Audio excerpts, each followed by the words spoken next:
జీవన వికాసానికి శ్రీ రామకృష్ణ ప్రభ యూట్యూబ్ ఛానల్ను చూడండి, సబ్స్క్రైబ్ చేసుకోండి. ఆబాల గోపాలాన్ని అలరించే శ్రీ రామకృష్ణ ప్రభ మాసపత్రికను చదవండి, చదివించండి. ప్రెజెంట్ సామాజిక పరిస్థితులు అంత సులభం కాదు. ఈ పాజిటివ్ థాట్స్, గుడ్ థాట్స్ ఇవన్నీ ఆలోచించడం. ఒకే ఒక ఎగ్జాంపుల్ గుర్తుంచుకోండి. శారదమ్మ చెప్తారు, కలువ పువ్వు ఎంతో పవిత్రమైనదని మనం చూస్తూ ఉంటాం. భగవంతునికి అర్పించడానికి పవిత్రమైన పువ్వు మాట పుష్పం. మరి చుట్టూ బురద ఉంటుంది, మధ్య నుంచి ఎంతో సుందరమైన పవిత్రమైన కలువ పువ్వు వస్తుంది. మనం కూడా ఆ విధంగా ఎందుకు జీవించకూడదు? బయట సామాజిక పరిస్థితులు ఏ విధంగా ఉన్నాయని మనం వరి అవ్వాల్సిన అవసరం లేదు. మనం ముఖ్యంగా కాన్సన్ట్రేట్ చేయాల్సింది ఏంటంటే, మన మైండ్ని ఆ కలువ పువ్వులాగా, అదే పుష్పంలాగా ఎప్పుడూ పవిత్రంగా ఉంచుకునే ప్రయత్నం చేయాలి. ఇప్పుడు నెక్స్ట్ పాయింట్ మనం గుర్తుంచుకోవాల్సింది ఏంటంటే, ఓకే, మైండ్ని ఈ విధంగా ప్యూర్ చేయడం వల్ల మరొక ఇంపార్టెంట్ ఆస్పెక్ట్ మనలో ఏం డెవలప్ అవుతుందంటే, you can face the problems. It is very important మన జీవితంలో. How to face the problems. ఈ ప్రాబ్లమ్స్ అన్నవి, సమస్యలు అన్నవి వాళ్ళు సన్యాసులైనా, గృహస్థులైనా, ఏ కులానికి చెందిన, ఏ మతానికి చెందిన పురుషులు, మహిళలు, ఏ జాతి, ఏ దేశం, అందరికీ కూడా వస్తాయి. మనిషికి ఉన్న భేదం ఏంటి అంటే, ఈ సమస్యలు మనం ఏ విధంగా మనం వాటిని ఫేస్ చేయగలుగుతున్నాం. That is very very important మాట. స్వామి వివేకానంద చాలా గొప్ప సన్యాసి అని అందరికీ తెలుసు. వారి జీవితంలో ఎటువంటి కష్టాలను అనుభవించారో చాలా మందికి తెలియదు. వారు మీలో చాలా మంది కాలేజ్ స్టూడెంట్స్ ఇప్పుడు ఉన్నారు. వారు కూడా కళాశాల విద్యార్థిగా ఉన్నప్పుడు ఇంకా డిగ్రీ కంప్లీట్ అవ్వలేదు. అటువంటి సమయంలో ఇది చెప్పే ముందు మీలో మీరు ప్రశ్నించుకోండి, మన జీవితం అంతా బాగుంది, స్మూత్గా వెళ్ళిపోతుంది. మనకు అప్పుడప్పుడు అనిపించవచ్చు, ఇవన్నీ తెలుసుకోవడం అవసరమా స్వామీజీ, ఇన్ని విషయాలు మేము తెలుసుకోవాలా? బట్ ఎప్పుడు ఇవన్నీ మీకు ఉపయోగపడతాయి అంటే, జీవితంలో ప్రాబ్లమ్స్ వచ్చినప్పుడు ఇవన్నీ గుర్తొస్తాయి. ఏ విధంగా ఫేస్ చేయాలో గుర్తొస్తూ ఉంటుంది అన్నమాట. ఇప్పుడు ఎవరికి వాళ్ళు ప్రశ్నించుకోండి, మన కుటుంబంలో పరిస్థితులు అన్నీ బాగున్నాయి, చాలా చక్కగా ఉన్నాయి. సడన్ గా ఎవరో చనిపోయారు, అలా జరగకూడదని కోరుకుందాం. జస్ట్ ఫర్ 1 సెకండ్ ఈ క్వశ్చన్ యువర్ సెల్ఫ్. ఎవరి మీద అయితే మనం ఎక్కువ డిపెండ్ అవుతున్నామో, జస్ట్ 1 సెకండ్ లో మనకు వార్త అందింది, వారు ఇంక లేరు ఈ లోకంలో. Can you face that problem? అది సూసైడ్ కావచ్చు, మరొకటి కావచ్చు. Can we face those problems? Sudden గా మనం అంత మంచి జాబ్ ఉంది, అంత చక్కగా ఉంది, ప్రెసెంట్ పరిస్థితులు చూస్తున్నాం కదా, కొన్ని వేల మందికి, లక్షల మందికి జాబ్స్ పోయాయి. అదే పరిస్థితి నాకు వచ్చినట్లయితే can I face that problem? Swami Vivekananda జీవితంలో ఎగ్జాక్ట్ గా అదే జరిగింది. కళాశాల విద్యార్థిగా ఉన్నారు. వాళ్ళ తండ్రి విశ్వనాథ్ దత్త కలకత్తా పట్టణంలో మంచి లాయర్గా ఉండేవారు. అంత సవ్యంగా జరుగుతుంది. ఒక రాత్రి సమయంలో వాళ్ళ ఫ్రెండ్స్ ఇంట్లో నరేంద్రనాథ్ దత్త భజనలు చేస్తున్నారు. భజనలు చక్కగా చేసేవారు. రాత్రి సమయంలో హఠాత్తుగా ఒక బంధువు వచ్చి మెసేజ్ ఇస్తారు, మీ తండ్రి చనిపోయారు. బంధువులు ఎవరైతే క్లోజ్ గా ఉండేవారో వాళ్ళంతా కూడా వీళ్ళ ఆస్తులన్నీ తీసుకువెళ్ళిపోయే ప్రయత్నం చేశారు. మాక్సిమం తీసుకువెళ్ళిపోయారు.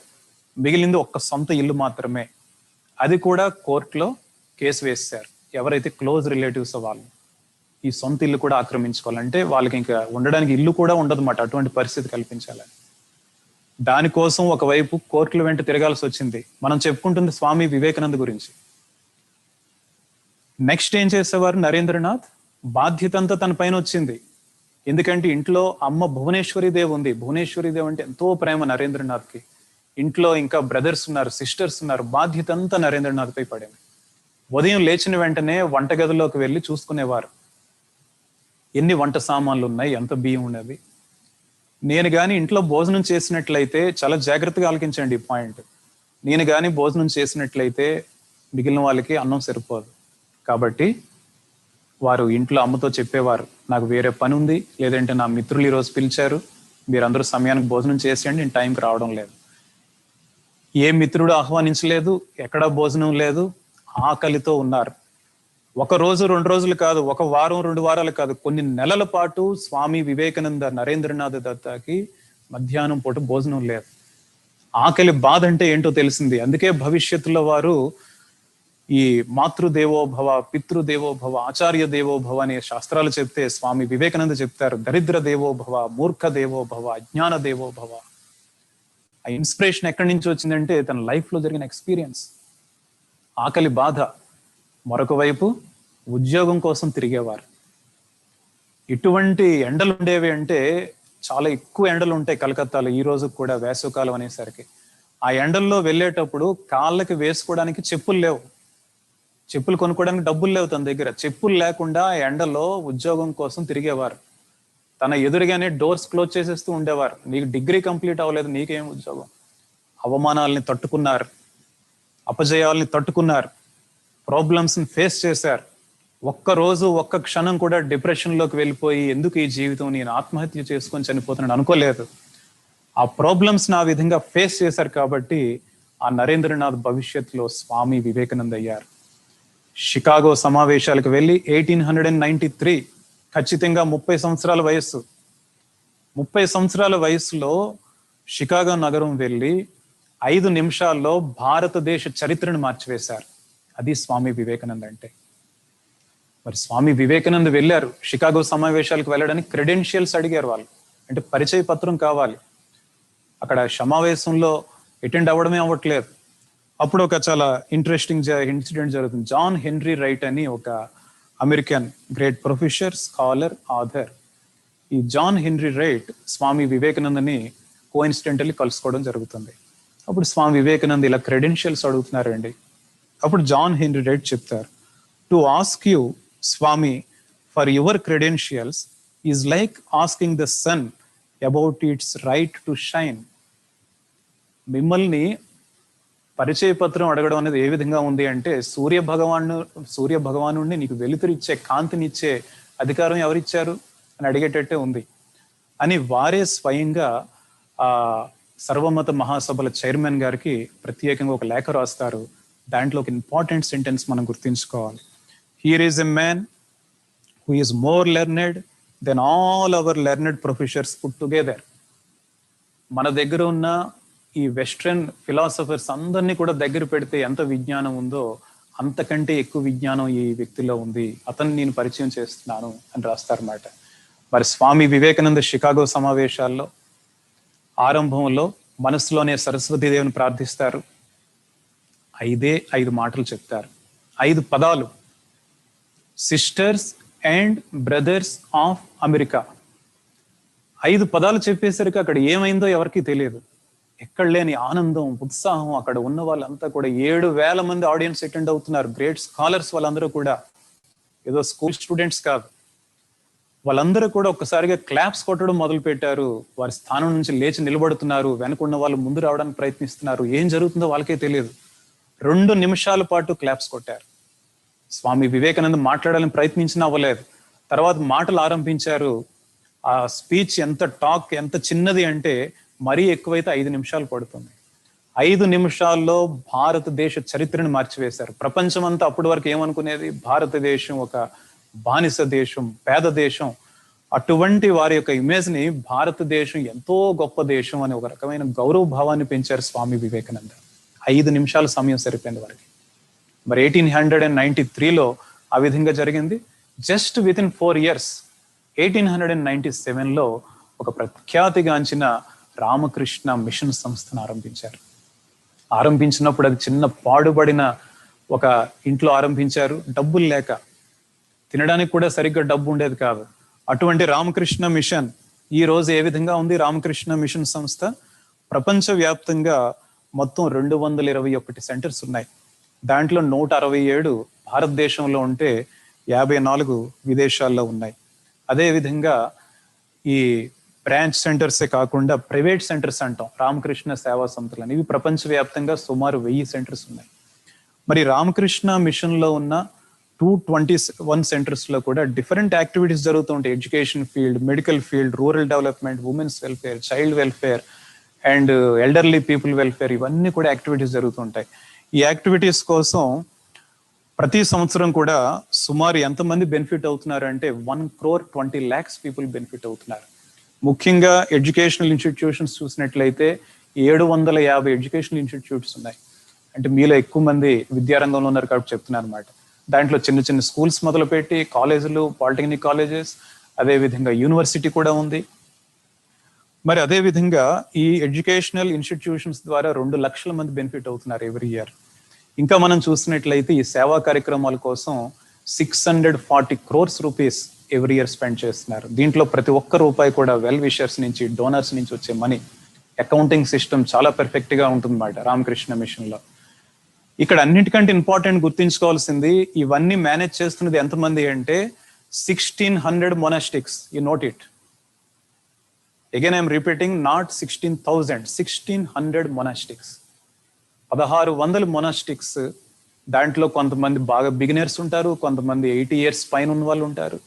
ఇంతమంది ఇన్ని సేవా కార్యక్రమాలు మేనేజ్ చేయగలిగితే ఎవరికి వాళ్ళే ప్రశ్నించుకోవాలి. మనలో కూడా ఒక రకమైన నిస్వార్థమైన భావాన్ని మనం డెవలప్ చేసుకోగలిగితే, ఈ ప్రేమ సేవాభావాన్ని డెవలప్ చేసుకోగలిగితే, ప్రతి ఒక్కరు కూడా డెవలప్ చేసుకోగలిగితే, ప్రతి ఒక్కరు కూడా సేవ చేయగలిగితే మన భారతదేశం ఏ స్థితికి వెళ్ళిపోతుంది, మన ప్రపంచం ఏ స్థితికి వెళ్ళిపోతుంది. ఎవరికి వారు ఈ విషయాన్ని అర్థం చేసుకోవాలి. కాబట్టి ప్రాబ్లమ్స్ని ఫేస్ చేయడం నేర్చుకోవాలి. మనం ఎప్పుడు కూడా ప్రాబ్లమ్స్ని చూసి భయపడకూడదు. ప్రాబ్లమ్స్ని చూసి భయపడ్డామా, అవి పులికి సింహానికి ఉన్నంత శక్తితో మన పైకి వస్తూ ఉంటాయి. ప్రాబ్లమ్స్ని చూసి ఒక్కసారి ఫేస్ చేసాము అంటే అవి మన నుండి దూరంగా వెళ్ళిపోతూ ఉంటాయి. దేనికి మనం భయపడాల్సిన అవసరం లేదు. మృత్యువుకు కూడా భయపడాల్సిన అవసరం లేదు. ఎందుకంటే మనమంతా కూడా ఆత్మస్వరూపులం. మనలో డివైన్ పవర్ ఉంది, ఇన్ఫినిట్ పవర్ ఉంది. ఈ శరీరం నిజానికి శాశ్వతం కాదు. ఈ రోజు కాకపోతే మరొక రోజు పోతుంది. దీని గురించి మనం ఏమాత్రం వరి అవ్వాల్సిన అవసరం లేదు. డెత్ అనేది వస్తుంది కాబట్టి ఏదో ఒకటి సాధించే మనం మరణించాలి. ఒక శిష్యుడు అదే అడుగుతారు స్వామి వివేకానందని, ఘనకార్యాలు సాధించమంటారు కదా, ఏ విధంగా సాధించగలమండి? దానికి స్వామి వివేకానంద సింపుల్ ఒకే ఒక సమాధానం చెప్తారు, థింక్ అబౌట్ యువర్ డెత్. శిష్యుడు అంటారు, ఆ విధంగా ఆలోచించినట్లయితే నాలో ఒక రకమైన డిప్రెషన్ పెరిగిపోతుంది కదా. కొన్ని రోజులు అలా ఉండొచ్చు. తర్వాత నీలో ఎటువంటి శక్తి వస్తుంది అంటే, ఎటు నేను మరణిస్తాను, ఎటు ఈ శరీరం పోతుంది కాబట్టి జీవితంలో ఏదో ఒకటి సాధించే తీరుతాను, సాధించే మరణిస్తాను. అందుకే ఏ విధంగా మరణించాలి అంటే, మనిషిగా జన్మించి జంతువులాగా మరణించడం కాదు, మనిషిలాగా మరణించడం కాదు, మనీషిలాగా, ఒక మహాపురుషునిలాగా, గొప్ప మహిళలాగా మనం మరణించాలి. మనం ఇంతమంది మనకు ఆదర్శవంతమైన మహాపురుషులు ఉన్నారు, గొప్ప మహిళలు ఉన్నారని చెప్పుకోవడం కాదు, మనం కూడా వారిలో ఒకటి అవ్వాలి. మనల్ని ఆదర్శంగా తీసుకొని 10 మంది ఫాలో అవుతూ ఉండాలి. అటువంటి గొప్ప జీవితాన్ని, గొప్ప వ్యక్తిత్వం గల జీవితాన్ని మనం గడపాలి. ఆ డివైన్ పవర్ మనలో ఉంది. మనలో అనంతమైన శక్తి ఉంది. All power is within you. You can do anything and everything. అదే స్వామి వివేకానంద చెప్తారు. ఇంకా చెప్తారు, call upon the sleeping soul and see how it awakes. Power will come, glory will come, goodness will come, purity will come, and everything that is excellent will come. మనలో ఉన్న divine పవర్ని manifest చేయాలి. ఎప్పుడైతే మనం manifest చేస్తామో అప్పుడు నిజమైన మనలో ఉన్న శక్తి వస్తుంది. మనం దేనికి భయపడం. మనలో ఉన్న అన్సెల్ఫిష్నెస్ డెవలప్ అవుతుంది. ఇతరుల కోసం ఆలోచించడం నేర్చుకుందాం, ఇతరుల కోసం జీవించడం నేర్చుకుందాం, మన జీవితాన్ని ధన్యం చేసుకుందాం. స్వామి వివేకానంద అంటారు, ఎవరి శరీరాలైతే సేవ చేస్తూ చేస్తూ శిథిలమైపోతాయో వారి జీవితాలు ధన్యమైనట్లు. సేవ చేస్తూ చేస్తూ ఈ శరీరాన్ని అర్పించాలి. ఈ రోజు భారతదేశం యొక్క ఖ్యాతి చూడండి. భారతదేశం యొక్క ఖ్యాతిని ఆ రోజు స్వామి వివేకానంద ఆ రోజు బీజం వేశారు. ఈ రోజు భారతదేశం యొక్క ఖ్యాతి ఎలా ఉంది? ప్రపంచంలో ఏ కార్నర్కి వెళ్ళినా, ఎక్కడికి వెళ్ళినా భారతీయులకు గొప్పతనం గురించి చెప్పుకుంటున్నారు. ఎక్కడైనా ఒక గ్రేట్ ఇన్వెన్షన్ జరిగింది సైన్స్ లో కానీ, మెడికల్ ఫీల్డ్ లో కానీ, ఎస్, ఆ గ్రూప్ లో భారతీయులు ఉండే తీరుతారు. That is the greatness of India. అందుకే doctor APJ Abdul Kalam Ramakrishna mission Porbandar visit చేసినప్పుడు, యాజ్ ఎ ప్రెసిడెంట్ విజిట్ చేసినప్పుడు అక్కడ వాల్యూ ఎడ్యుకేషన్ సెంటర్ ఇనాగ్రేట్ చేశారు. అక్కడ స్పీచ్ లో ఒక చక్కని మాట చెప్తారు. ఈ రోజు మన భారతీయుల యొక్క, భారతదేశం యొక్క గొప్పతనం ఏంటంటే, భారతీయులు ఒక్క భారతదేశానికి మాత్రమే సేవ చేయడం కాదు, ప్రపంచానికి అంతటికి భారతీయులు సేవ చేస్తున్నారు. That is the greatness of our India, that is the greatness of our Indians అని చెప్తారు. కాబట్టి ఇటువంటి భారతదేశంలో జన్మించినందుకు మనం అంతా కూడా గర్వపడాలి. ప్రతి క్షణం కూడా ఇతరుల కోసం మనం సేవ చేయడానికి మనం ప్రయత్నించాలి. ఆ సేవ చేసే మహద్భాగ్యాన్ని మనం వదులుకోకూడదు. అదే నిజమైన రిలిజియన్. అందుకే ఏమని చెప్తారు, సర్వ్ గాడ్ ఇన్ హ్యూమన్. ప్రతి మనిషిలో ఉన్న భగవంతునికి సేవ చేయడమే నిజమైన పూజ, ఉన్నతమైన పూజ, అత్యుత్తమమైన పూజ. మిగిలిన పూజలన్నీ కూడా సెకండరీ. ఈ యుగంలో నిజమైన పూజ, ఉన్నతమైన పూజ ఏంటంటే సర్వ్ గాడ్ ఇన్ హ్యూమన్. ఆకలితో ఉన్న వారికి అన్నం పెడదాం, విద్యారంగంలో ఇబ్బంది పడుతున్న వారికి విద్యలు అందిద్దాం, మెడికల్ ఫెసిలిటీస్ అందుకున్న వారికి మెడికల్ ఫెసిలిటీస్ ఇద్దాం. ఈ విధంగా ఎప్పుడైతే మనం సేవ చేస్తామో అదే నిజమైన పూజ. ఆ నిజమైన పూజను చేయడానికి మనం అంతా ప్రయత్నిద్దాం. మన జీవితాన్ని ధన్యం చేసుకుందాం. అందరి జీవితాలను కూడా ముందుకు తీసుకువెళ్దాం. సర్వే జన సుఖినో భవంతు అని ఎప్పుడు కూడా అందరూ మంచి కోసం మనం కోరుకుందాం. అందరి యొక్క ఉన్నతి కోసం ప్రార్థిద్దాం. భగవంతుడు ఎప్పుడు మనతో పాటు ఉంటారు. భగవాన్ శ్రీ రామకృష్ణ పరమహంస, శారదమ్మ, స్వామి వివేకానంద యొక్క ఆశీర్వాదాలు మనందరిపై ఎల్లవేళలో ఉండాలని కోరుకుంటూ అందరికీ నమస్కారంతో సెలవు తీసుకుంటున్నాను.